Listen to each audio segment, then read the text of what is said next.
தமிழக சட்டசபையில் 2025-26 ஆண்டுக்கான பச்சிளம் குழந்தைகளுக்கு காய்ச்சிய பசும்பால் திட்டம் இந்து சமய அறநிலைத்துறையின் சார்பில் இன்று திருச்செந்தூர் அருள்மிகு சுப்பிரமணிய சுவாமி கோயிலில் அத்துறையின் அமைச்சர் PK சேகர்பாபு அதாவது ஜூன் 2ஆம் தேதி துவக்கி வைத்தார்.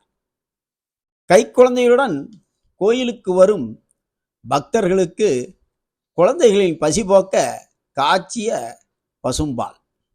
இது கோயிலில் வரிசையில் நிற்கும் பக்தர்களின் குழந்தைகளை பசியாற்றும் எனவும் இதுபோன்று திட்டத்தை தமிழகம் முழுவதும் 10 திருக்கோயில்களில் துவக்க உள்ளனர். இதன் முதலாக திருச்செந்தூரில் இன்று துவக்கி வைக்கப்பட்டு ஏராளமான கைக்குழந்தைகளுக்கு பசும்பாலை வழங்கினார் இந்து அறநிலைத்துறை அமைச்சர் சேகர்பாபு.